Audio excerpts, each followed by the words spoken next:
Okay, I think we're going to get started. Sorry to interrupt the conversations, but we do have a lot to talk about tonight, and last time we used the full amount of time. So I appreciate everybody coming tonight. Apologies first and foremost for the time it's taken us to get back into this process.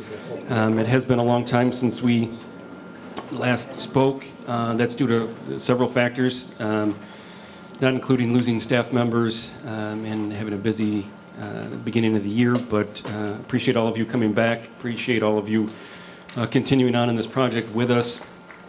Tonight we're looking to do a couple of things. Obviously, first and foremost is get everybody back in the room and let's get back into the discussions. But we had received over 190 comments on the 80% draft that we had put out for this committee and to the public. We've also received lots of comments on grammatical errors, spelling, stuff like that. We've included those into the document. You've received those as committee members originally. Just as a reminder, and I think most of the audience knows, this is a work session for the committee, discussion amongst the committee members. Obviously, the public is welcome to come listen, observe the discussions.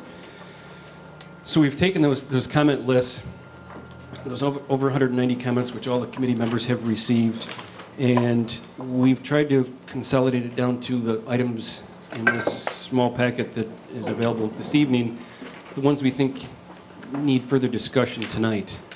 So if you don't see your comment on here, or you think that we've missed it, most of the comments that we received, they're all valid comments. We appreciate everybody providing it, both from the committee and the outside.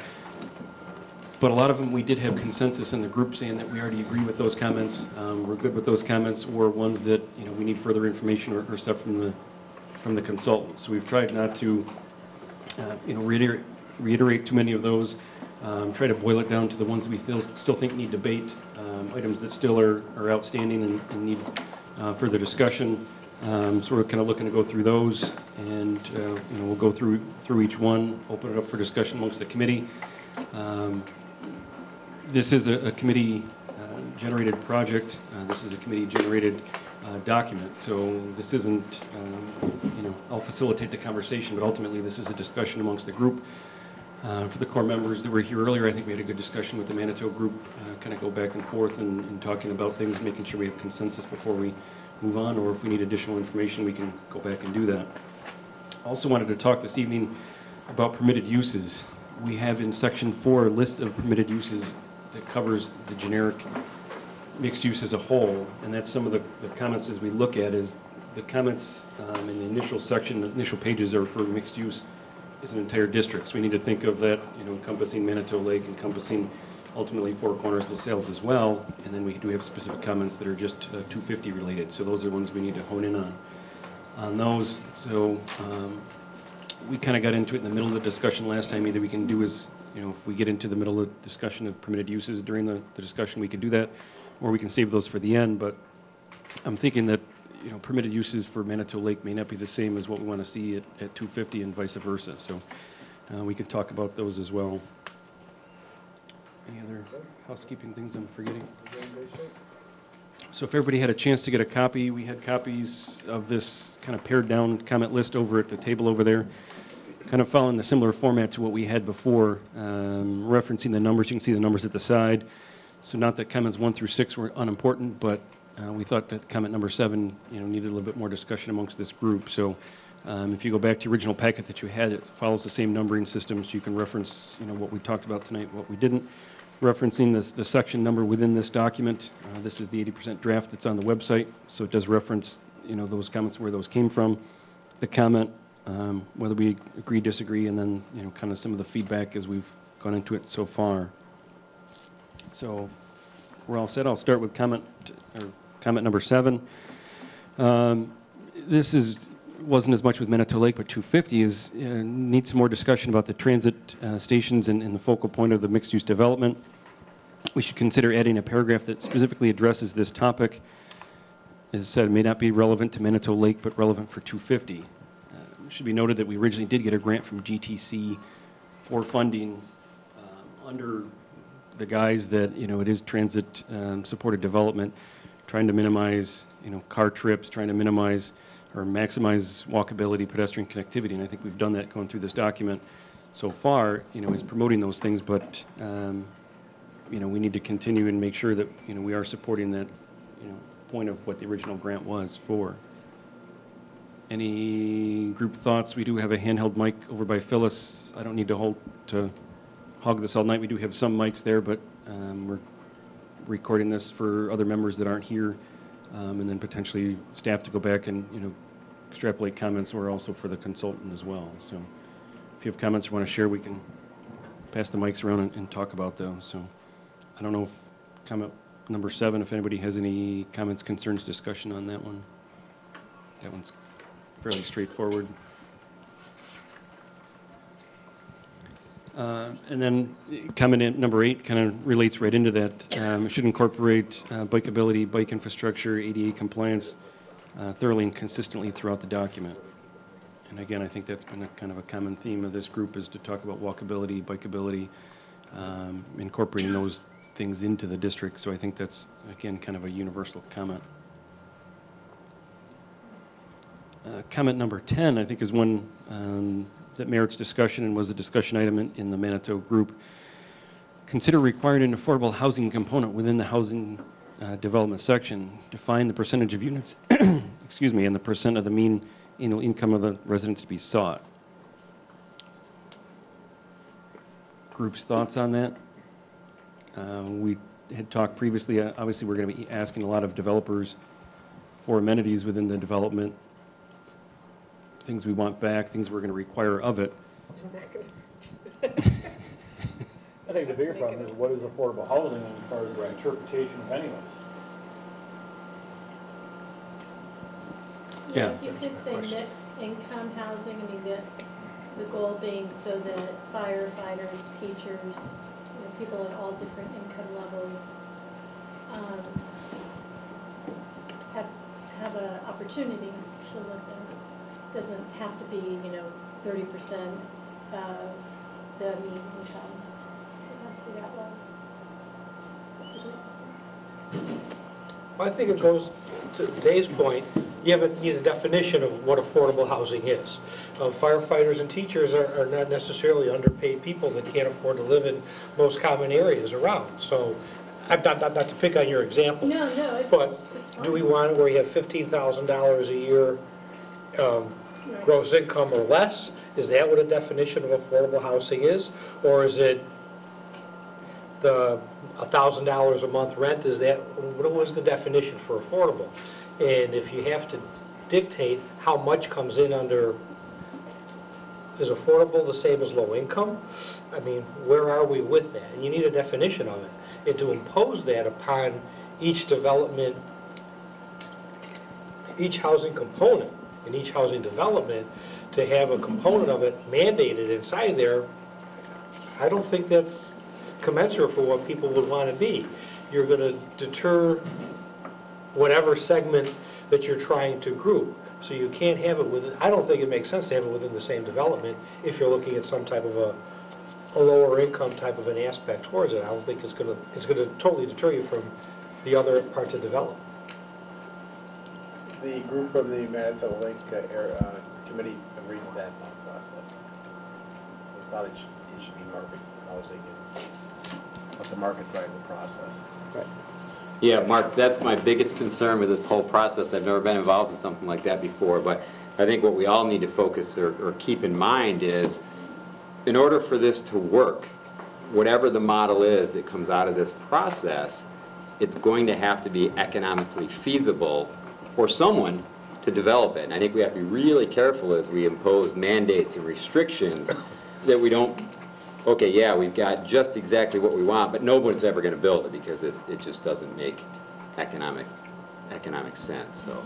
Yeah, and as Jim said, I think that was kind of a consensus of the Manitou Lake group was, while not excluding it or prohibiting it, not putting a number to it or having a mandate that you have to have it, because obviously, we're asking for a lot with, bike paths and walkways and other amenities back to the community, as part of it is, as improvements to it. Obviously that comes at a cost, and that comes at a cost of, either more density, more height, higher rents, obviously somebody needs to pay for those amenities that's back to the community. So that was kind of the thought with the Manitou group was, not to dictate that or not to mandate, what that number is, but, not to exclude it as well. Does that seem to be the general consensus of the group? Yes. Okay. Next item kind of falls into and maybe pairs up with it. It talks about references for metal halide or corrected sodium light sources. Recommended, LED lights should be considered. As we talked previously, and I hate to keep referring back to Manitou Lake, this is a separate group, but we talked a lot about the sustainability of different things and what we would allow in there or promote. The planning board always does promote LED. We don't require it, but definitely suggest it. We also talked about do we want to consider allowing, disallowing solar, geothermal, other type of sustainable measures in that. The town of Penfield has done a lot to promote sustainability itself. We do have, and I believe there's other comments in here we can jump into, electric car charging stations. The town has installed 2 already. We have one here at the town hall. We have one at the community center. The town has also done a lot for solar panels. We've installed some on the top of the Harris Whalen Park Drive or Harris Whalen Park Lodge. We have them at a pump station, and if anybody's interested, we do have a public hearing scheduled for May 21st. The town board is looking at the possibility of a solar farm over at the highway garage facility.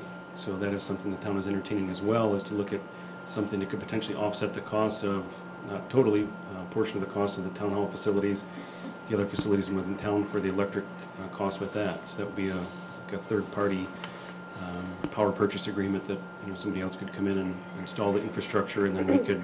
That's an information meeting. Information meeting, thank you. That's all. So just to share some information, so just to kind of put that out there. Sorry for the sidebar, but any thoughts on sustainability? I don't think we've talked enough about sustainability within the document. I think we should incorporate more. I mean, not be restrictive. Obviously, there's technologies that'll come out, even beyond what we have today, and promote them. But I think at least to talk about them a little bit within the document, suggest keeping sustainable measures and at least discuss LEED certified. I don't think again make it a mandate or a requirement, but at least encourage that those things be considered. Encourage is a good word. Is that something the consultants could kind of weave into the document? They must be putting it in other documents. Yeah, that's, as we go through the discussions, I'll say we can get further information on that, but just kind of trying to find a consensus amongst the group, and, as we look at these comments we received, again, this is a committee generated document, so just to kind of see where we're going, what direction we are, then we'll feed back to the consultants to say, hey, we'd like some more information on sustainability. We'd like to, weave that into the document. We'd like to get more stuff on that, and then, work off their expertise to have them, pull that information together. As you mentioned too, the technology is always changing and the cost of it's coming down. Even you look at LED lights now compared to a year or two ago for regular home use. So yeah. I think it's Yes. I think more important than boxing in what technology you're going to use is cohesion throughout the development. So you don't end up with one unit with the orange, red lighting, the next one with bright white, so that it flows through. The same thing with the fixtures and that. There should be some type of a standard that they should all look similar, produce a similar colored light. Well, wouldn't that be a standard when a development is under design? Wouldn't that fit into a design standard, not within this? Well, it would, but what if you within have the final details of a design approval? It could well fit that way, but it could also be, you get into this portion of the development gets put in with this type of lighting. The one right next to it says, I want something different.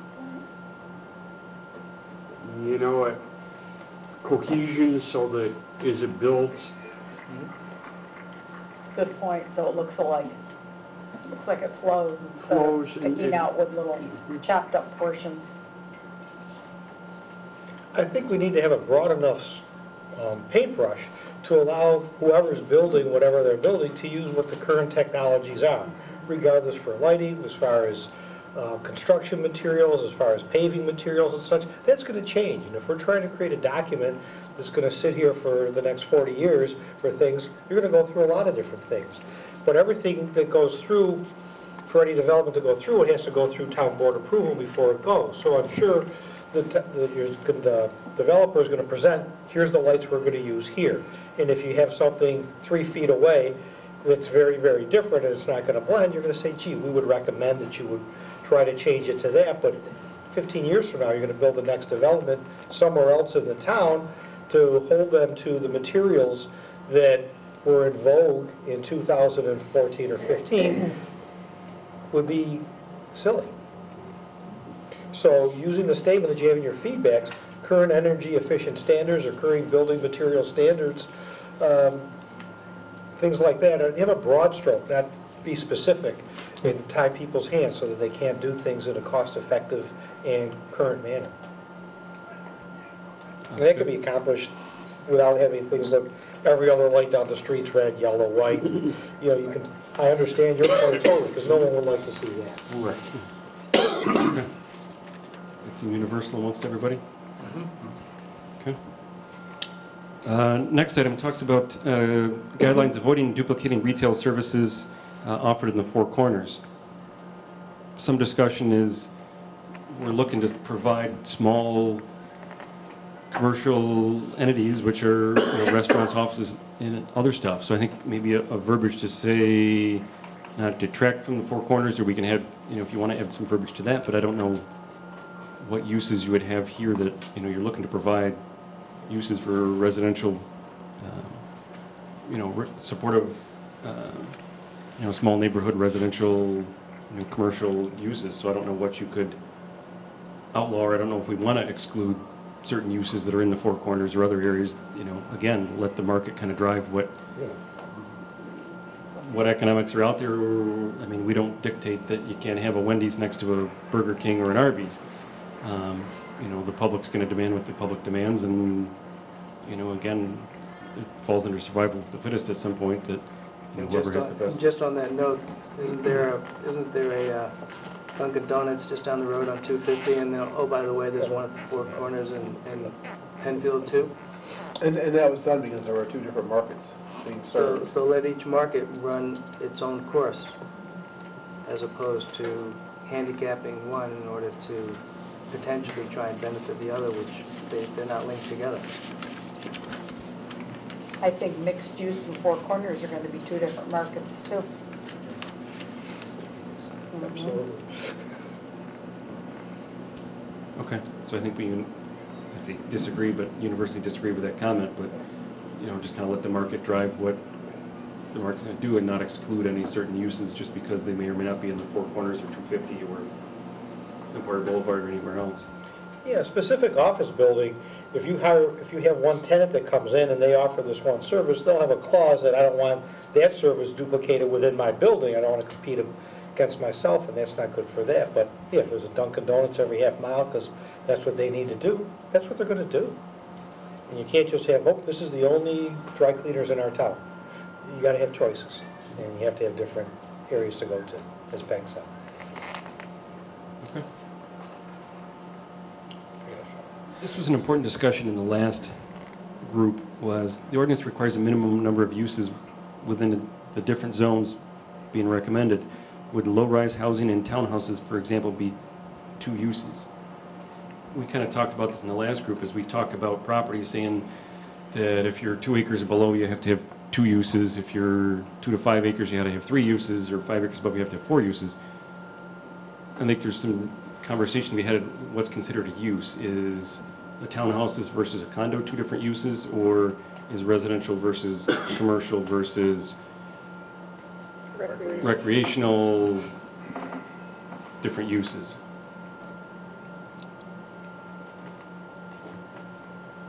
Single family detached and townhouses, are those 2 different uses?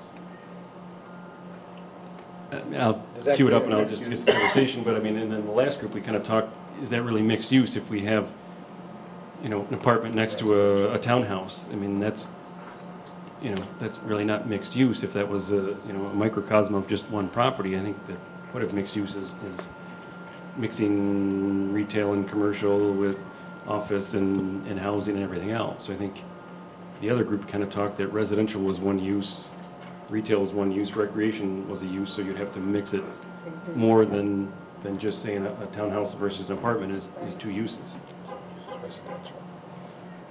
I would agree with your last statement. Yeah, You could easily say that, well, a townhouse versus an apartment complex, they're very similar. But an apartment complex versus a single-family residence, maybe that's different enough. But I think just saying residential versus commercial versus that those are the uses. Broad scope. What's everybody else's thoughts on that? Let's go that way. Everybody's agreeable tonight. A hot night and no air. You Jesus. did all the work. You did all the work. We'll sweat you out this time. That's why. Yeah, exactly. Well, the other group agreed with you as well, just for reference sake. Next one, we talk about comment 15, considering not permitting manufactured homes. These are improving in quality and becoming mainstream. And I think the conversation we had in the other group, again, not to compare, but was talking about being with something that's pre-engineered. A lot of Ryan homes or even other facilities are pre-engineered, but can be assembled on site or be put together. Consider those being pre-manufactured home versus RVs or something with wheels on it. And I think that was kind of the definition, or at least the difference in that group. I don't think you can prohibit manufactured homes in any district. We've had several, I think that's a New York State law, Jim, correct me if I'm wrong, but I think we've had a couple that as long as it's put on a foundation or has a basement under it, you can't prohibit it. But I think, we could have stuff against, say an RV park or, at least mobile homes. We do have mobile home parks within town that is a fully permitted, use within that district, but, to have somebody pre-manufacture or have a manufactured home, I don't know if that's something we can prohibit in this area. But you are prohibiting mobile homes. Yes. I'm floating it out there. I'm not prohibiting anything. This committee, again, it's not my decision. I'm just trying to cue up conversation. And When I say that, though, I'm saying it in the sense that right now, there's a mobile home district. Right. And that's where you can put a mobile home. There's nowhere else in Penfield you can Correct. do that unless you have a fire on your property where you need to live there temporarily to get your house back to where it was, but you can't do that anywhere in Penfield now. Great. are we in agreement again on prohibiting RVs and truly mobile homes, but not pre-manufactured items? This group is easy tonight. We're not done. It's on page 1. That's right. It's only page 1. Okay, continuing on with, these again are global comments on mixed use provided by the committee. Comment number 20, make sure uses are sensitive to adjacent land uses. This seems to conflict with tall structures allowed in Zone A, and I don't know if this was a comment directly towards 250 or as a whole. The comment also came up in the last discussion was, are we talking about being sensitive to adjacent land uses outside the district, existing land uses, or talking about the now created areas within mixed use?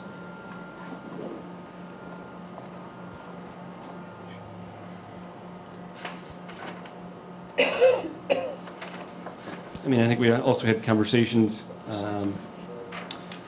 talking about, if we talk about Zone A, we've been talking about Zone A and 250 being up to a 4-story building.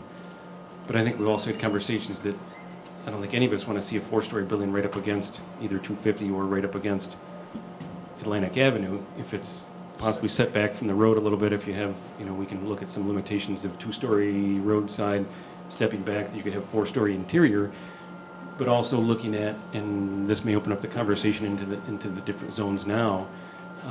We've kind of, weighed different things, but also having that tied with, topography as well.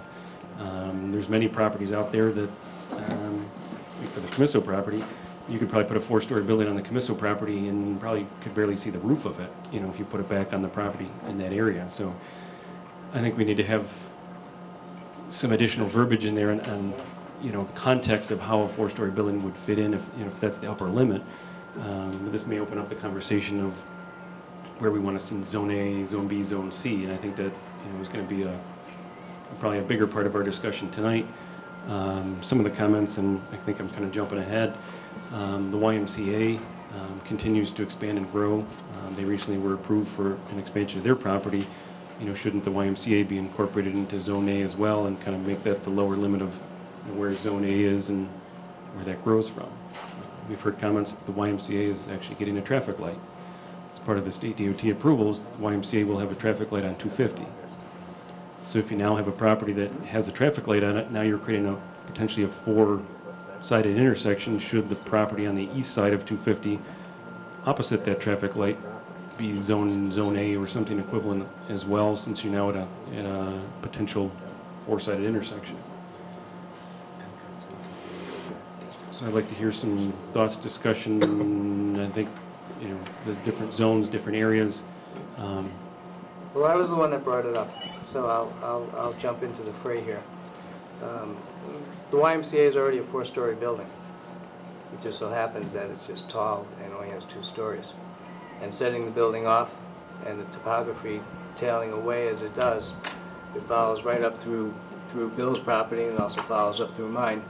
And I wasn't understanding why Zone A was pushed up past or north of Sweets Corners, where that's where the road rises. So I was the one that brought up the topic that said, why isn't Zone A, the lower part of Zone A, why doesn't that include the YMCA, and why does the Zone A carry north just past Sweets Corners Road? I agree. And I So do think I. if you're gonna have a traffic signal somewhere in there, and that's, Traffic signal Right. somewhere down in here. and I think you gotta talk about that Zone B on Sweets Corners becoming Zone A as well, if that's the type of Or at least a something, right? segue to that, maybe Right. Zone A around that piece or something to that.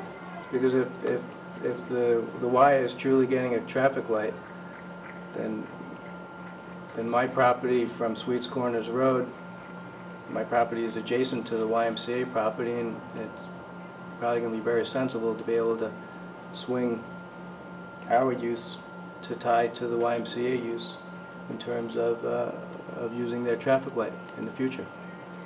And speaking of the YMCA, that was one of the conditions of approval, was their driveway would now have a cross-access easement across the entire driveway, not excluding the camp part in the back.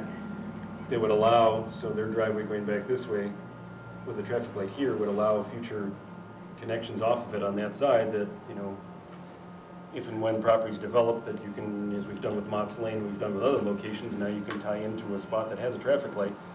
Because knowing the state of New York, we're probably only going to get one. Right. And if the YMCA has it, you know, obviously at this point, they're the ones generating 2 million trips a year. There's not, I mean, Sweets Corners Drive doesn't generate that type of traffic. And until the rest of this develops, you know, isn't going to develop that type of traffic. So if they designate a traffic light here, that's kind of a major hub for us now that, you know, a lot of the mixed use is going to have to feed off of that. So that was an important point for us, was to make sure that that connection, that those cross-access easements along Wickham's southern property line, that somewhere, you know, to be determined in the future, you know, into the south, that, you know, when and if, you know, future mixed use happens, that it could tie in or have, you know, have availability to tie into that roadway. So isn't that all the more reason that it's already being driven, that Zone A really is part of the YMCA, and the traffic and the light and the access to it carries north from there? You tell me. I'm telling you. I just told you. I agree. I'm looking for a consensus amongst the group. Does anybody else agree with us? No, we pretty much agreed on that last time. No, to be honest with you. Okay. I've never been a big proponent of the 4 stories, regardless of how tall the Y is. Well, unfortunately, it's already there. Yeah, but regardless of that, it appears as a 2-story building. That's correct. So regardless of how tall it actually is, I'm just not a proponent of 4 stories in that area, especially where it's dedicated in that map, showing up by the road because of the elevation by the road. Yeah, you On couldn't our do it street. by the road. You couldn't do it by the You road. couldn't It do has by to the be road. set off. It would have to step down, as we talked about in the last group. Could be 2. You could not put a 4-story 2 to 3, building out 3 to by 4. 250. So I think. So then you should Zone A, actually we- change zone A if you're even gonna, I mean, me personally, I just don't believe in the 4 stories, so I mean, that's just my opinion. But regardless of, you know, making it a maximum. But I think we can either add, I mean, as maybe Dave's alluding to, either you can wrap Zone B around it, or at least you can add additional stipulations into the code and requirements saying you can't have a 4-story on the road frontage, no matter what. You have to step back, or, you know, so even if it's Zone A, I mean, Zone A also has increased density, so it's not just 4 stories, you know, is the only benefit of Zone A. It's an increased, you know, density that you can have, but then you can add in some additional verbiage. You know, again, we can rely back on our consultants to provide how that happens, but say, okay, you can only have 2 stories at a road frontage, and then, you know, taper back from there, and it also needs to take into context, as you said, topography. I mean, obviously there's properties in Bill and Larry's and others that falls off from the road. A 4-story building, 1 setback from the road and 2 several feet below the road doesn't have the same, you know, impact or visual impact as a 4-story building maybe on the top of the hill right up against the road, you know, as well. As the state highways have a 100-foot setback. If you put parking on the state highway side, the building is 200 feet back from the road automatically. Mark, I actually look at the whole zone thing, like I understand the need for transition. What I think is hard for me, I really think any of us here, is to see the future. And I don't think any of us know if the development's going to come from the north to the south, or the south to the north, or where that's going to be. And, you know, I look at it and say, wow, why do we want to pigeonhole, this is going to be B and this is going to be C? An example of that is across from my property, you know, the Colorotolo property, you know, where I rent, it's been growing corn, yeah, right there. But that falls away fast, you know, so if you're going to take advantage of topography,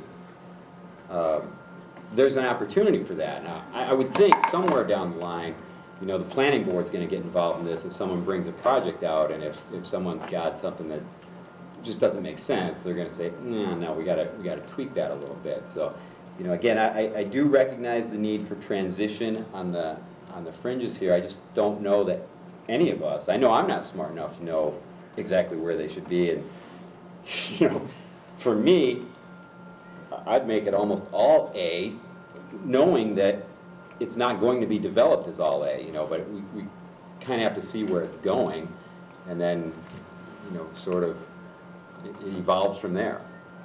It's probably a radical concept. No, that's Who not a wants to radical. put what where? That's not a Basically radical. what you're saying. Well, again, Not at you know, all. the market's going to have to drive this in order for it to Right. work. I heard the consultant say that 1,000 times when we talk about, do we want 4-story or not?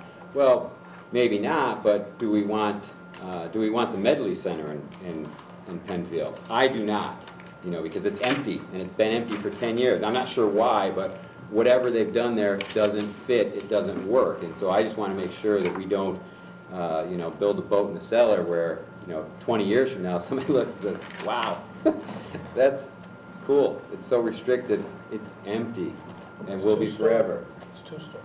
Yeah. So 4-story means nothing.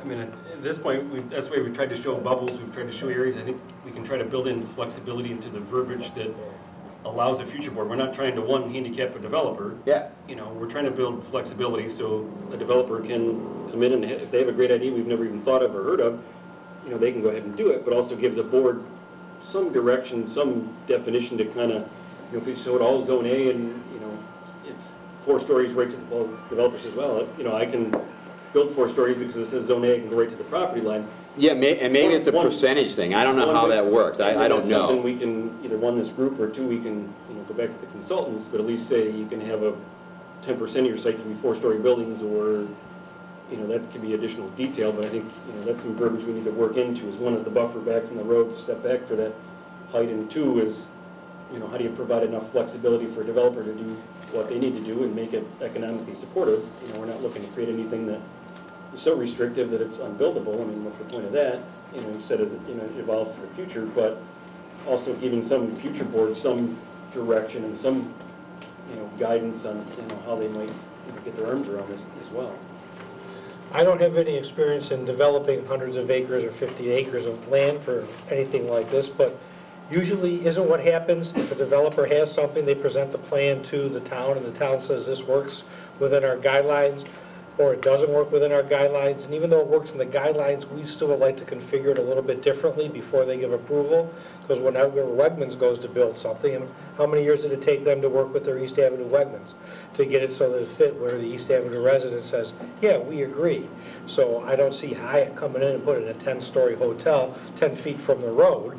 You know, they're not going to do that because, A, they wouldn't want to because they know it looks silly, and the town, I don't think, would approve it anyway. So you have to allow for something, but you have to allow for it within reason and a town approval. So as long as our wordage or verbiage allows them to be able to go to a certain maximum, but we can direct how far it has to be away, and it can't be 3 feet from the single-family house that's next door for a 4-story apartment complex. I mean, that doesn't make sense anyway, and I don't think a developer would even want to do that. I mean, that stuff we can continue to refine. We can look at this, you know, where the Zone A goes. We can talk with the consultants on what their past experiences are, how they've done it, how they've tackled it, you know, what they've come up with. But you know, that's kind of what we're struggling with. This is we've kind of shown it as bubbles. These zones as kind of areas of potentially higher intensity, but you know, having some flexibility that a future board can modify that, work with that as things change and you know, things evolve, how they can, you know, make that work so we're not, you know, so restricted. We can talk to them and see what some language they have and how that might work. I can modify at least for that one kind of new area around the YMCA, at least, you know, update to Zone A. It sounds like everybody's supportive of that. Exactly how that happens, it sounds like we need a little bit more discussion around that. I think my thoughts on that is you're better off leaving it as is with some flexibility in versus opening all up to Zone A and increased density. So yeah, you're looking at the Y or some of the other properties that are borderline of that Sweets Corner Zone A, and leave it at that and build some different verbiage into whatever it is to allow flexibility. So if the developer comes in and wants to push it a little bit as far as what's there, which I know I've read about more than once in reviews, different places, you know, maybe it's a little flexibility, says, yeah, we can allow this versus just opening it all up, and then they may be trying to push the limits on Zone A instead of pushing the limits on a Zone B. I don't agree with that.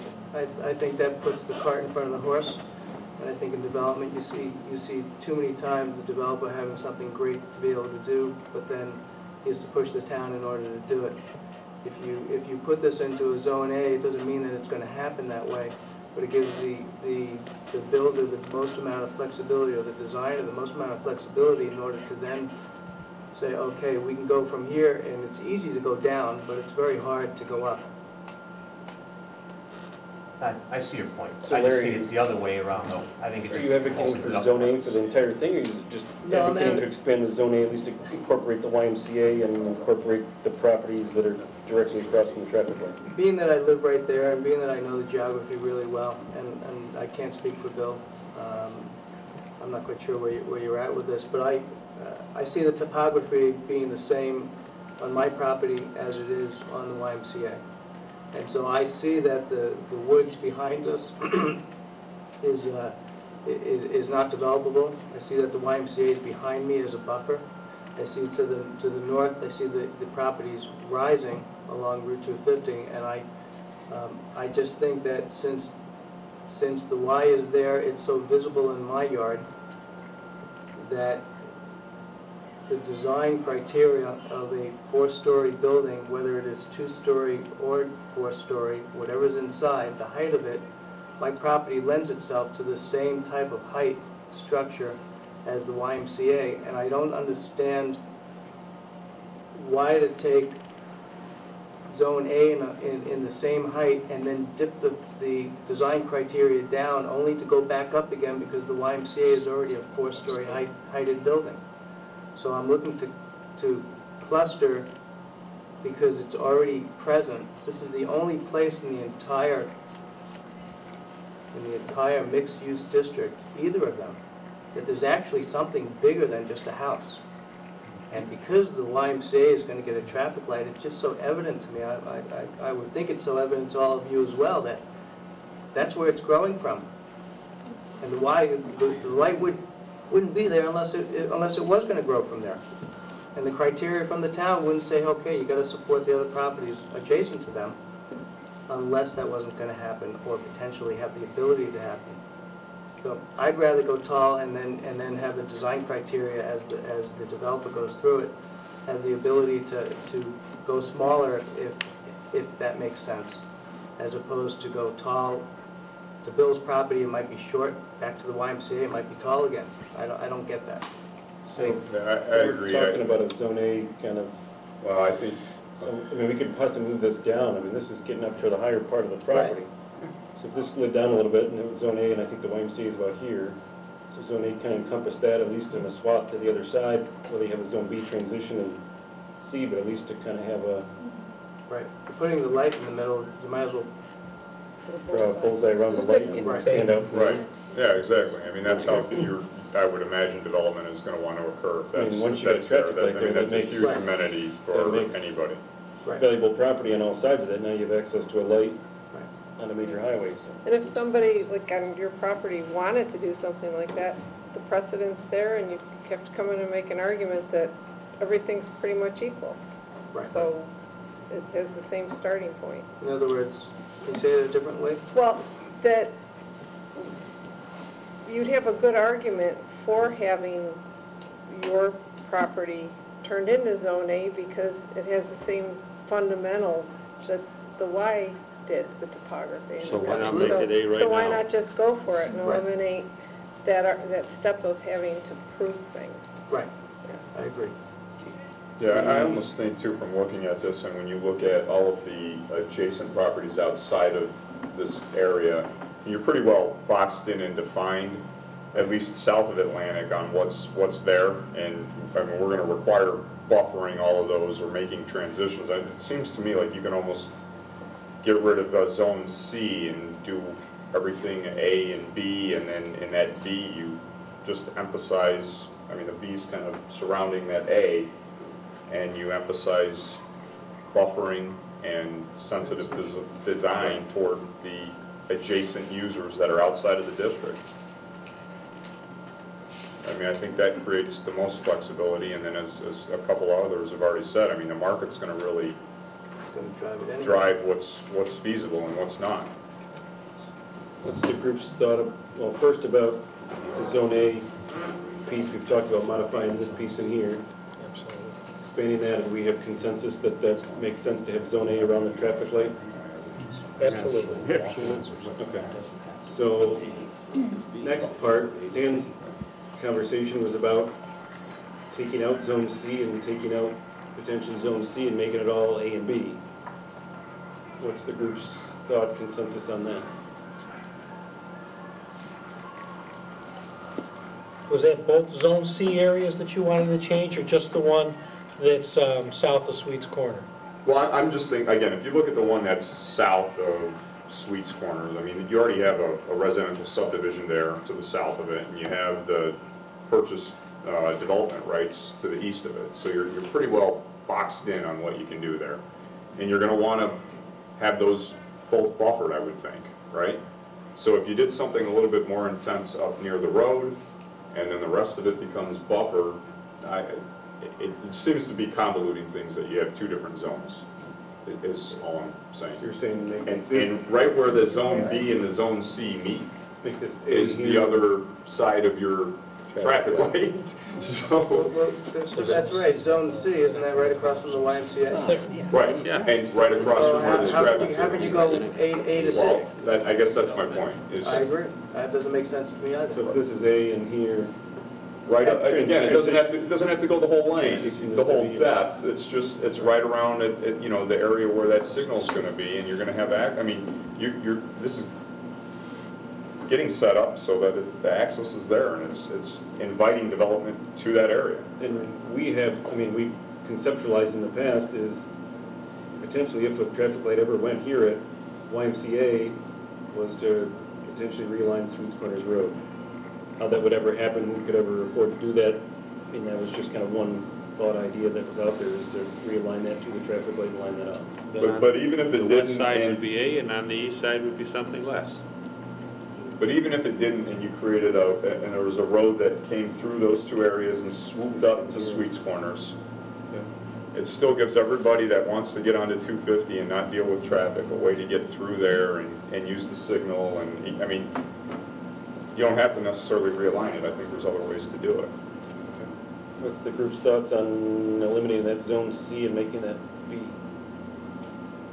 Again, provided we're buffering, I'm not suggesting we No, pave the with world. I'm language saying you make the language, you modify the language to simplify it and I mean, make sure that we're came off of emphasizing. Comment number 20, as we said, make sure uses are sensitive to adjacent land uses, and I think enhancing upon that is, I think that was more the comment that I took it as, is existing land uses outside of the mixed-use district should be taken into account and taken into factor as you're proposing new development, as one buffering to them, transitioning elevation down to them, and density down to an existing land use that may be less dense than what's there now. And I think there'll be a lot of outcry when it happens if you don't take that into account. So I think that's going to happen. It's going to happen naturally as part of the application process. You'll get that pressure no matter what you do. Exactly. So I don't think you need to dictate a Zone C to make Zone Z happen. Again, everybody who lives across that tree line is going to be in this room to hear the presentation when a developer comes. Okay.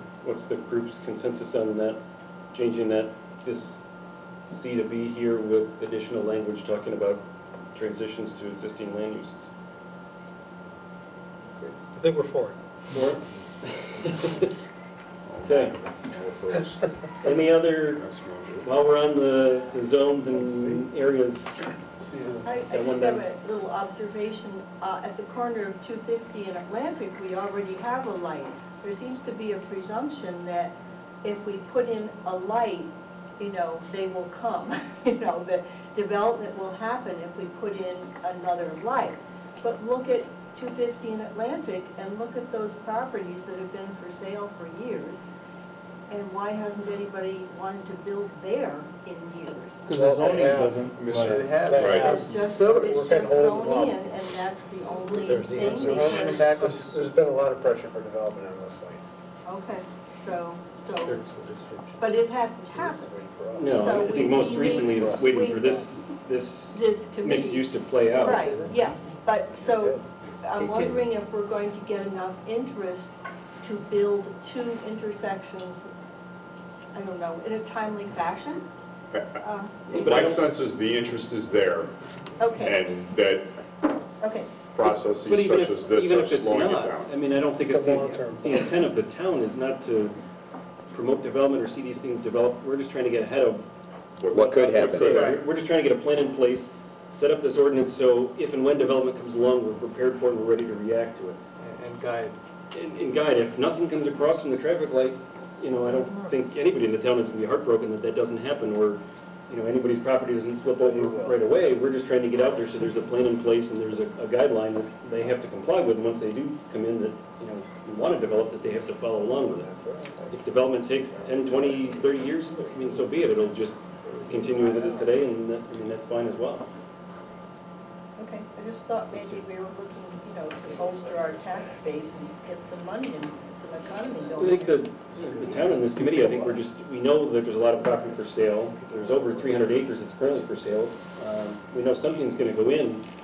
We would just like to see a cohesive, planned out approach to it rather than, a developer coming in and, going either through incentive zoning and then building one big complex here, and then there's another big complex here, and then there's something over here, and then there's a lot of disjointed stuff in between. We'd like to see the trails continue through. We'd like to see bike paths. We'd like to see a lot of amenities, one, getting the cars off the road and doing a lot of infrastructure, that at least having the plan in place in the manual, then at least they know what's expected of them. And hopefully, as we said about looking at the lights are cohesive, and the look of it, yes, they're going to be different buildings. We'd like them to be different, but at least, to make sure that, hopefully we get a bike path between the YMCA here up and then tying into the town hall or through the corridor, and encouraging those things, that we just have that plan in place, that it's there when they come. If nobody shows up, I don't think anybody around this table or the town board is going to be heartbroken that doesn't happen for any period of time.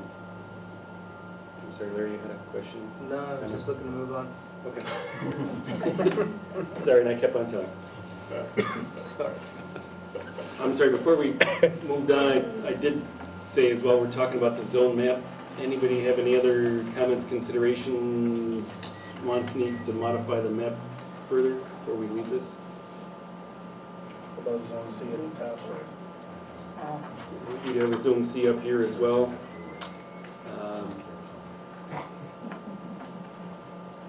Are we good with zone C on that end? I would suggest just, again, that I'm all in the sake of simplifying this thing. If you put the design parameters in place, I don't know why that couldn't be zone B as well, as long as you're buffering adjacent uses appropriately. I was going to say, I don't know the property well enough to understand how the consultants came up with the separation of Zone B to Zone C on either the west side or the east side of 250. How those lines came to be is...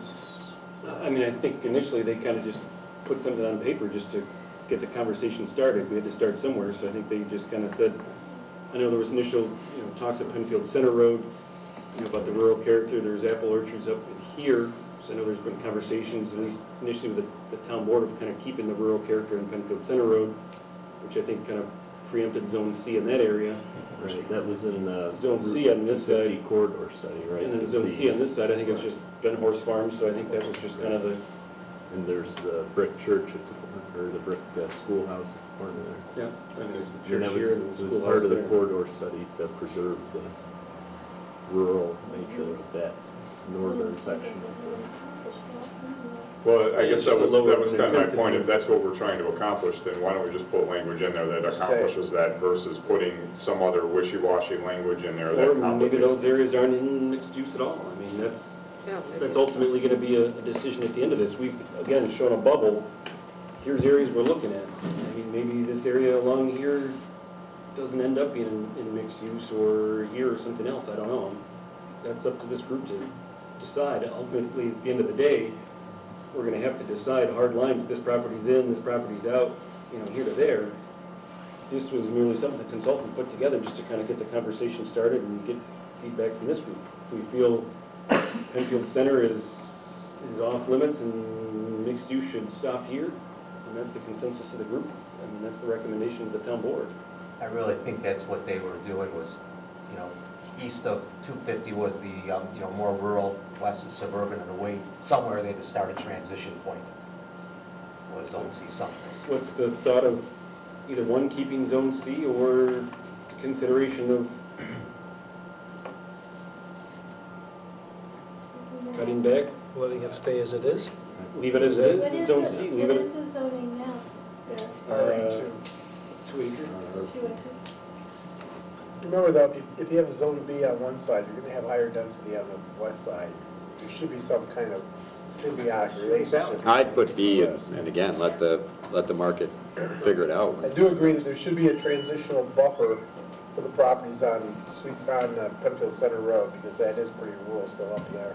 And I think And that they're was on 2 acre the lots thought on of every Zone side. C was to transition to, more of the rural character, one going north and going into East Penfield and going to North Penfield. I'd be inclined to bring But it that kinda line over zone B and C and just drag it right across Both sides of the road? and then make the rural part zone B again to match the other side. So you're saying cut the line Yeah. here, make Yeah. this B, East, make this west. C, and just leave that. You're very helpful, Robert. That's a vote. I got one vote for cut the line here, make this C, make this B, and I think it creates a good transition to the north, which is still pretty rural. I think, this is Commission Ditch. You've got a natural buffer there. Is right here is kind of our natural EPOD corridor on the And you east. got some wetlands down in the bottom of that, they're not gonna get too close to that anyway. But I think if that we makes got rid sense, of too. Zone C, so why would you keep the yellow area up at the top next to Penfield Center Road? Why wouldn't you just make it a hard line across for Zone B? Well, I think And then leave it. they're saying make this Zone C here, but then just take this part of Zone C and make this B over here. So draw the line so you have all B, and then C here is the transition going to the north. The developers also offered to create that natural, that transitional use to keep that lower density up there. Oh, okay. So as a result, just a response to his efforts to do that. So then carry it east as well.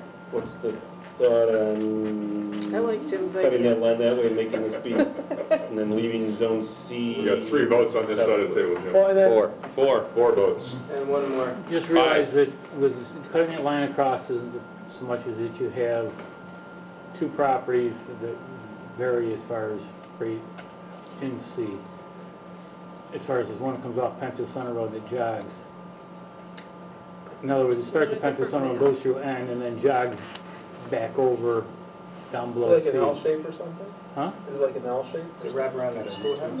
Well, there are some parcels that have No, two zoning there's like 9 classifications. acres with the horse I farm. mean, that would be down here, would be zone A. And then there's another The road 10-acre would parcel be that comes as a off of transition Penfield in the Center back. Road. And it could be on a It's not part state of tax account number. Kraft's property.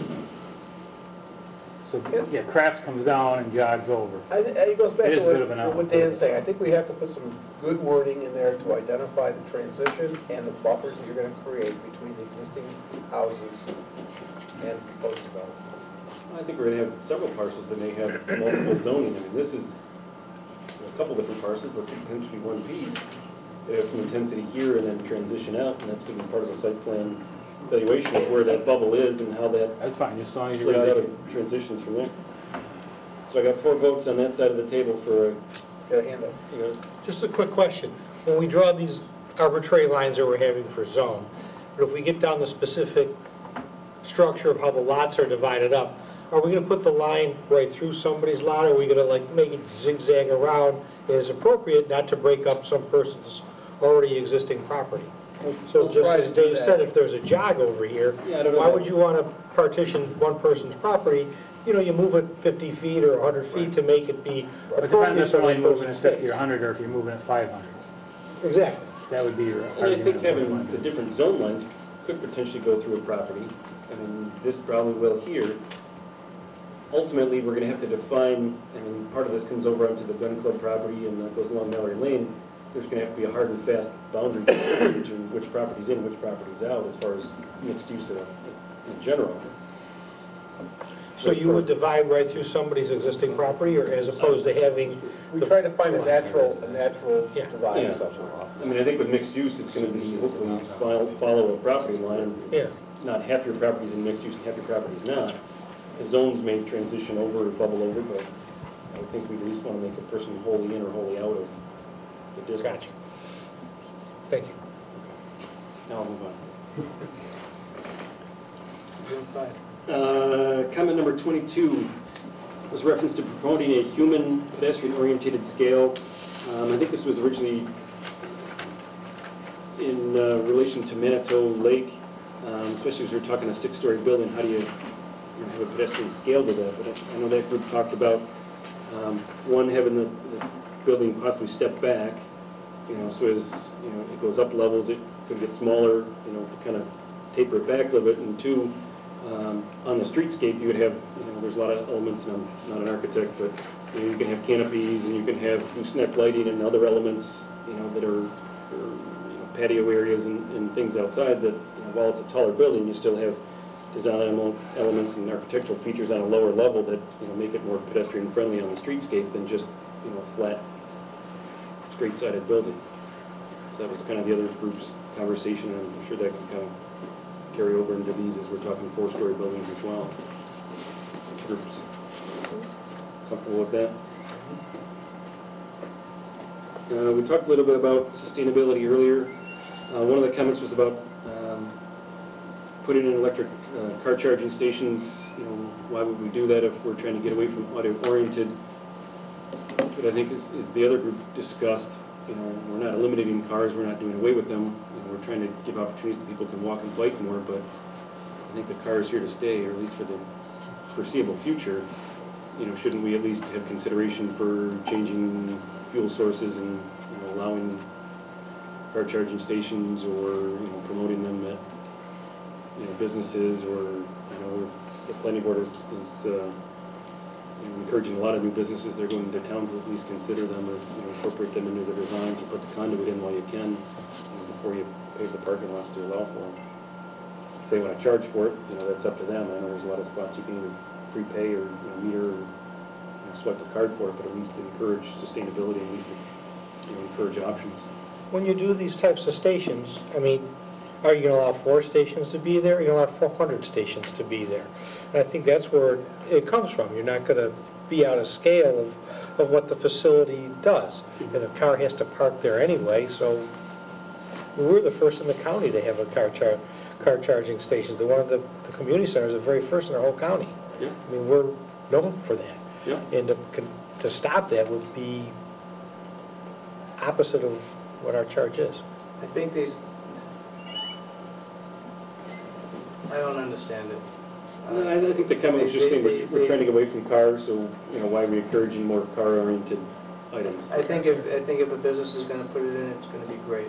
But to be quite frank with you, if somebody comes and shops my store for an hour and a half, they're not gonna charge their car because they're only gonna be there for an hour and a half. But if one of my employees came to work and he came from the other side of town and he wanted to charge his car, you're darn right I'm gonna put a station in, but it's gonna be for him as an employee perk and not as a customer perk, because you know what? People are coming and going so quick. The last thing they're gonna do is go to Home Depot and plug their car in for 15 minutes and get a bag of bulbs. You'd be surprised, we got one outside the town hall, people pull up, plug in, come in and pay their taxes, or Really? the town staff. For that so. short amount of time? Well, and I'm all wrong. If I can get a charge, I'll get a charge. No, but So think of it also people go to the for library. residents. Maybe they just feel like they're gonna get something for their taxes. Think of it as residents who live there, they will do that. You got 3 cents back on your tax. I always buy their lunch every time I pay with my taxes. They don't get that either. So Mark, I don't even know what we're really talking about. Like, I don't know, I don't remember what the reference point is, but my take is, man, if we're managing that level of detail, we're gonna be here until 3, 4 a.m. Moving on. Right. Okay, comment number 25, talked about removing some of the bulleted items, incentives to developers, was talking about reducing parking requirements, reduced fees, and reduced amount of parking. That's something we already encourage, you know, and I don't know if I'm an advocate to take it out, maybe the reduced fees, but a lot of areas, the Four Corners, Luamp areas, you know, if there is shared parking, we do allow people to have less parking or reduce the parking stall size, you know, knowing that, you know, different uses during different times of day can use it. So I would think that is one of the main incentives of mixed uses, to, you know, allow, rather than distinct parking lots for each individual thing, as if you can share parking or share those uses, you know, why not allow them to have less parking overall than, you know, encourage more, so. I think we're all in agreement. One of the comments, though, I think we talked about in the previous group, was also allocating areas for land bank parking, or at least, you know, not having them install it today, but if it becomes more successful, or if they have events or have things that, you know, either one, there's green area that you could park on temporary, or expand in the future, so at least allocate some areas that, you know, could be expanded if, you know, we don't want anybody to be unsuccessful or limited, but at least, you know, accommodate that in the design, that there would be areas for land bank that you could expand it sometime later on.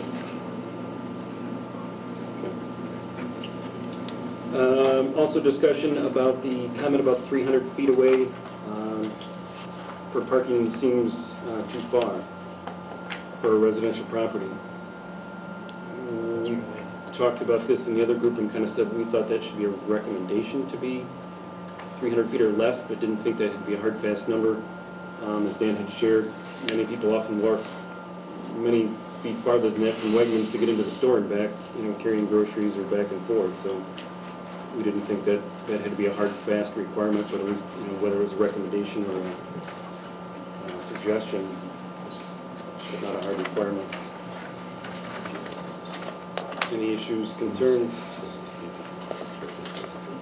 Okay.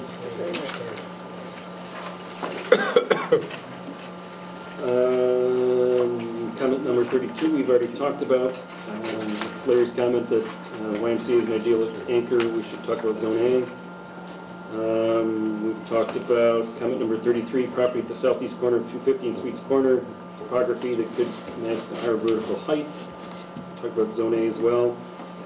Comment 34 talks about retaining buildings that were constructed before 1940. And I think this kind of more related to the Four Corners district. No, I think it relates absolutely. That's my comment. Like if you go up 250 north, yep. I mean, some of the properties there's barns on. I mean, some of the houses and barns are probably pre-1940, and I just don't know how they fit, like in all the pictures and slides that the consultants were showing, I'm not sure how, I own a couple of buildings on Sweets Corners Road that currently is drawn in, and holy cow. I mean, the only person that thinks they have any value at all is a lady upstairs, and if it's raining like hell, then I'm working on a piece of farm equipment, it keeps the rain off me. But there's cinder block, you know, junk piles. No one, and I don't know when they were built. I'm sure they're pre-1940, and how in the world that would fit? You know, I just think to put a random mandate of a pre-1940 building. Fine, if you got a cobblestone, you know, I live. You know, there's a cobblestone where I live that they've converted into a Starbucks, and they had to keep, you know, because it had historical significance. But if y'all want to take a field trip, and I'll show you the cinder block buildings I'm talking about. Woo! I would agree with you. I don't think that the date 1940 has any relevance one way or the other.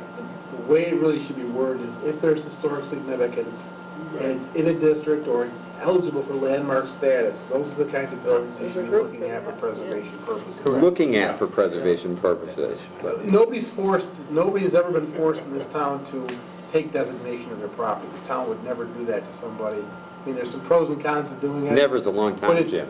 Well, never is a long time, and we have never done that. So it's a situation where if somebody's willing to step up and they want their property designated, sometimes we have people that want their properties designated that are not eligible because they've done so many modifications of the structure it doesn't even warrant designation. But they would come to us and ask for that. We would not force that upon them. There are a couple of buildings up there that have that kind of status, but not many. And you know, unless there was some designated effort or if there was some historic district down there, we would not. But that's not how it reads now. That's all I'm saying. And I think it should be modified. Yeah, my concern is, I get that everybody here today understands this, but 40 years from now, you know, somebody looks at that and, oh no. It's going to be, when was your house built? Oh, Yeah. 39, you can't do it. Exactly, exactly. Well, in 50 years, there will be houses that were built in the 80s that will be Exactly. eligible for designation. Yeah. So. Yeah. Everybody else supportive of changing that verbiage? Yes. Yes. Okay. 38, I believe we already talked about the Zone C, Zone B, fuzzy areas. 43, suggest change Zone A across from Sweets Corner to Zone B. 45 is a good question. How will phase development be handled? And I think that's a question, one, that the town needs to discuss, boards need to discuss. We kind of talked about this at Manitou Lake. It's, that is one bigger parcel, and potentially one master developer may take that one and develop it. We even talked about it in that one, is if they come in and pick and choose and say, I'm just going to build Zone A and then walk away from the rest of it, or come in and just say, I just want to put in residential, and yeah, I'll do the commercial piece later on or the retail piece later on. That's something we're going to have to put some thought into, is how the uses, as we talk about mixed use, how do you let the developer have flexibility to say, okay, well, right now I need to get the residential, the chicken and the egg, I need to get the residential in there first before I put the retail in. But what covers us for making sure it's mixed use if they go ahead and put the the residential in and then say, I'll do the commercial later on, and then later on never happens. So I think if this group has thoughts or comments on that, but that's something we're looking to how that. I think it's a real important thing that we need to hammer out so it doesn't happen that way, because I've seen it happen in other areas. The commercial never gets put in because the developer doesn't want to invest that kind of money. Now the town's subsidizing carrying the taxes. Everybody else is paying the taxes and covering that property, because without the commercial it doesn't generate enough to self-sustain. Yeah, I'd say that's not one that I had an immediate answer for, but I know it's a question, we kind of debated in Manitou Lake is, how do you put in verbiage that covers that you have to build, at least two of the uses at the same time, or, trying, again, not to restrict the developer and hinder them, but also to kind of protect the town that, as these things develop, that, we get what we want to get. And wouldn't you think that's been addressed somewhere else? I mean, wouldn't the consultants have some thoughts on that? That's usually my comment back, is we can ask the consultants, see what they've come up with, but I just, wanted to raise it in front of this group. If this group had any thoughts on that, we'll go back to the consultant and, ask for their input as well. Let's do that. Okay.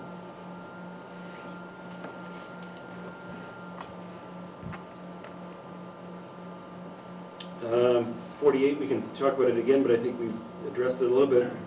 Mixed use looks great. We need to go to 4 stories to make it work, but I don't think 4 stories works high in the higher elevations along 250 and Atlantic. We've kind of said we look to stay away from the higher elevations first, and 2, buffer back from the roadways that you wouldn't have a 4-story building, you know, right up against any road frontage. Great. Comment 49, concerned about the no auto related part. What if Don Scott's wants to sell, and maybe a good spot for Hesmart in that place that could service a mixed use area? Currently, we do not allow auto in our permitted uses, and we can talk about that. Right now, Don Scott's operates as a pre-existing non-conforming use, so he can continue to operate as a pre-existing non-conforming use, but currently he cannot expand his business. So if we continue with a no permitted gas fuel auto-oriented, that could continue on as it currently does, but it wouldn't be permitted to be raised and turned into a Hess Mini Mart or a C-store or anything else. What's the group's? What was the reason to restrict that? Yeah. Well, we've restricted drive-throughs. You know, so far we say we're not, again, trying to get away from auto-related, is we're not allowing drive-throughs. I see. So no drive-through banks, no drive-through McDonald's, you know, that type of stuff, is to get away from auto-oriented. Don Scott's exists, we're not looking to change what his business is. He can continue to operate as long as he would like at that. But the current regulations would prohibit him or anybody else in the future from knocking that down and putting up a fast track or something else. Can we make appropriate exceptions where feasible? Or do you want to just build that into what we have and change that philosophy on designated areas? I mean, is that what our discussion is, correct?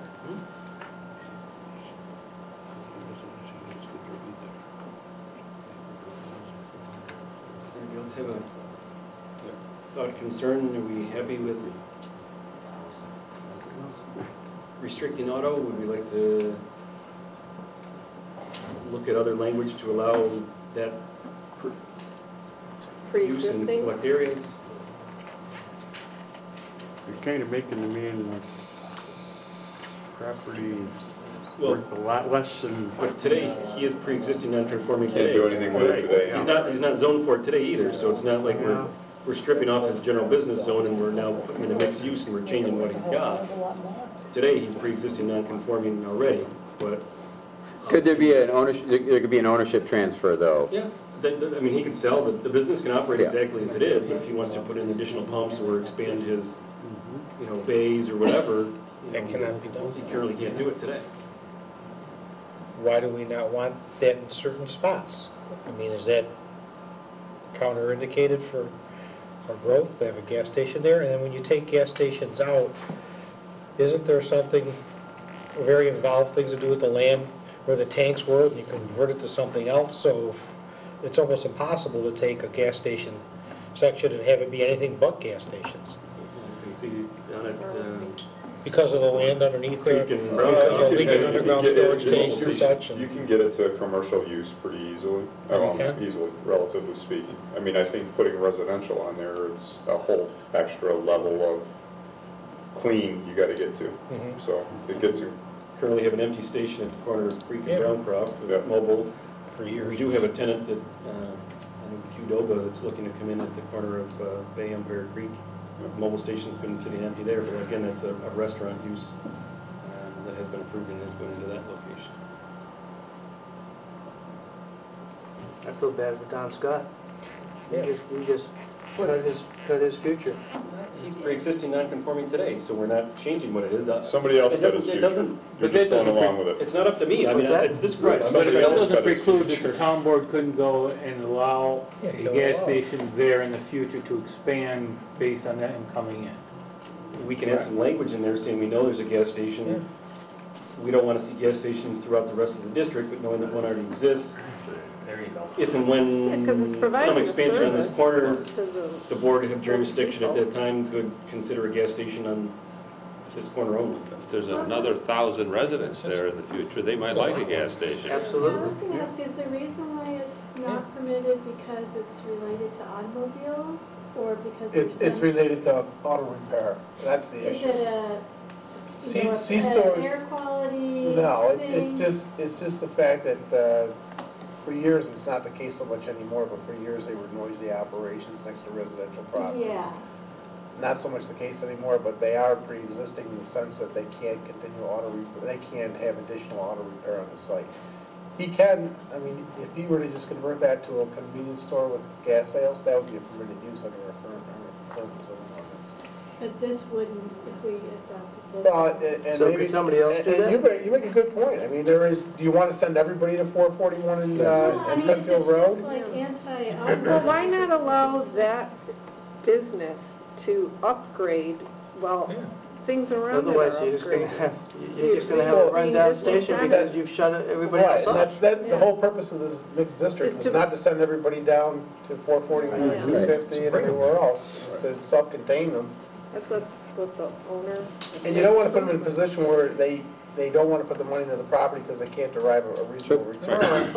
So now you've got just a dump out there after another. And it'll be 10 the years place or so. everyone complains about. Right. To make So gas why sales not? permitted at that Allow it. location. This is the committee that's decided it. I mean, it's not Jim or I. I mean, you know, again, we're just trying to generate conversation. So if this group thinks that, you know, that's allowable and expandable, we can look at the consultant, talk to him about that use. You know, we're overall trying to get away from cars in the overall district and try to minimize use of that, but You know, I know we can't really say case by case, but since it is an established business, has been there for an awful long time, I think the town's got to have a little bit of flexibility. You know, if someone were to say, hey, I'm interested in this, but I'd like to clean the building up. Gonna raise it and, you know, within and build reason. something beautiful. Yeah, make something nice out of it. And how does that hurt us? It does, that helps. So let's let that go forward.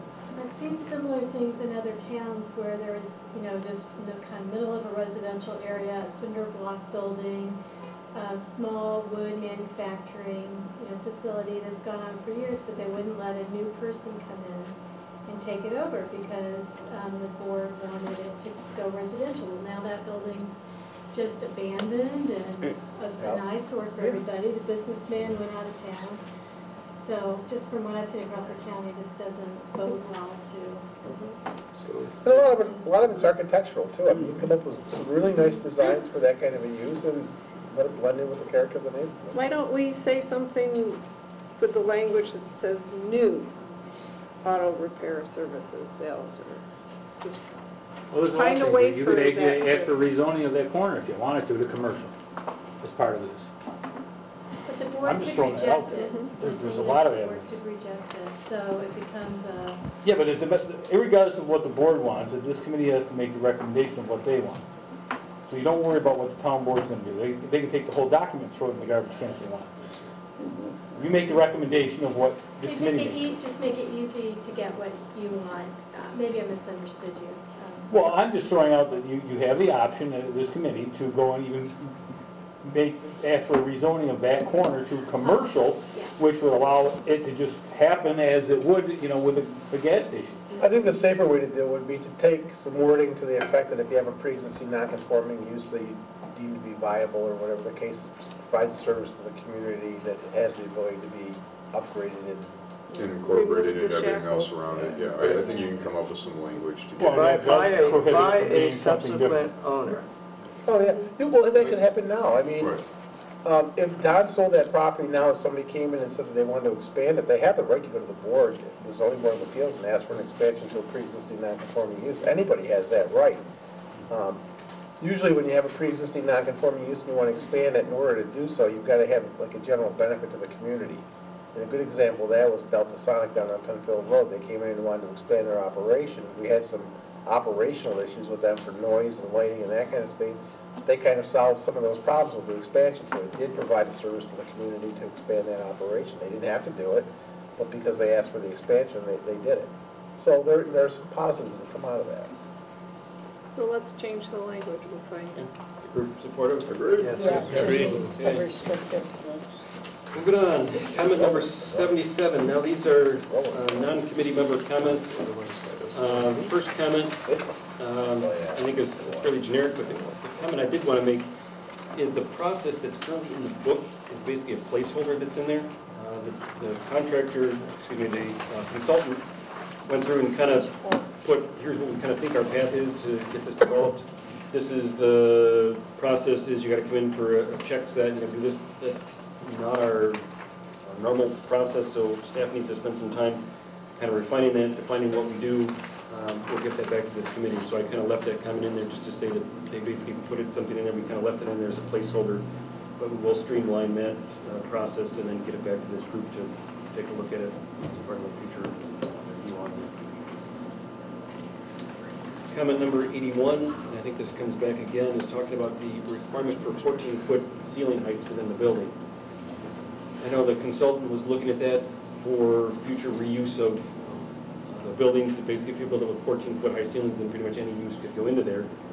But I know, one, that can be kind of cost prohibitive, and two, it's not very environmental to have 14-foot high ceilings either, trying to heat or air condition the space. What's this group's thought on, again, you can make it as a recommendation or something else, but not having it a hard requirement that it has to be a first floor, either commercial or retail use has to be a 14-foot high ceiling. I think it's too high for certain uses. If commercial retail turns out to be an attorney's office, accountant's office, or a doctor's office of some sort. This is, how tall is this right here? About 14. About 14. So if you're going to do that and you're going to partition rooms for different offices that are in there, that's crazy. I don't think it should be in there. It should be driven by the designer. I think they put it in for universal, then anything could go in and turn it over to a... I think it was to create flexibility for future use. Correct. Did the consultants put that in there? Yes. Just ask them how much traction they get with requiring people to have. Yeah, I mean that's a question. They we put could it in our document. They're trying to drive the first floor of these buildings to be commercial, and that's fine. But like you said, commercial could be a doctor's office or a lawyer's office, and they don't need a 14-foot height. Correct. Okay, so we'll circle back to the consultant just to see if there's something we're missing on the 14-foot, but otherwise we can take that out as a hard, fast requirement. Just say, hey, did this work in South Carolina or wherever? Doesn't seem to help the heat in here, so I don't know. Maybe down south it helps the air go higher. Okay. Next one is an important thing that we need to talk about is the difference between what is a public space and what is an open space. There's different requirements in the document that reference, you have to have, in Zone A, you have to have so much percentage of open space area, and Zone B, so much open space area. There's a difference between open space, could be a courtyard, could be a patio area, could be the backyard to a condo or something else, and public space. Public space being the rights that you and I, or somebody who doesn't live there, could come and walk down a trail or walk down a pathway where there's an open courtyard area and they decided to have a farm market days or a summer concert or something like that you can come to. So I think we need to define that further. We can ask the consultants to provide some degree in that, how that factors in between if we're requiring 20% open space. Does that include the public spaces? Does that not include the public spaces? But I think we need to have some hard numbers or some decision on that, open space isn't all private, but it's also not all accessible to the public.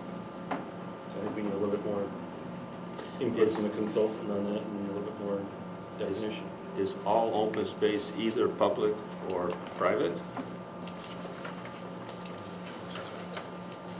Such as? Open space is not accessible to anybody. The middle of a wetland. Yeah. That's open space. I mean, open right, space for purposes of calculating. It could be your stormwater pond, it could be your a wooded buffer area. Just because it's open doesn't mean it's public. Right. That's why I say I think we need a little bit more definition to what that is. It's not developed. Right. Yeah, what is sidewalks? Is that open space or not? That's why we need a definition. Public open space. I'm just throwing it out there for just No, the question. I That's what we're here to discuss. I mean, we need to define what it is so a future board can look at it and say, well, you meet 20% open space or you don't. Well, I got 20% of my property is Parking lot. Parking lot, that's open space.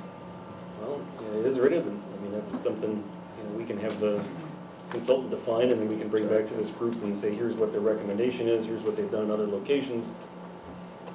What do you think? I'm sure that's been addressed in every development, everything out there, so put the proper definitions in and holds true to them.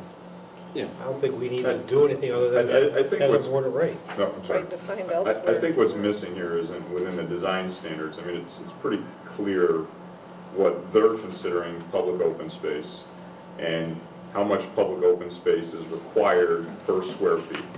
What's missing is, now you also have a open space that's not public piece of it. So how, the two just need to be tied together. Break out, yeah. Maybe this is percentage of impervious. Percentage impervious. I think you're going to add that much. Okay, comment number 107. Currently, the design manual says it is not acceptable to have two adjacent structures with the same color, texture, and architectural details. The comment response back, this is overly limiting because these architectural elements don't have to be totally restricted from use on adjacent buildings. Consistent with the stated intent of the manual, the use of these elements should be instead evaluated by town boards or staff on an individual basis. So they're looking at, basically there's not a mandate that every building has to be totally different, that it falls under the jurisdiction of a future board. But I think at least we can put some language of intent that we're not looking for the Pines of Harrington, where I live in grade building number 7, and it's just boom, boom, boom, it's the same thing down the line. We're looking for some architectural character and elements and different colors and different material styles throughout.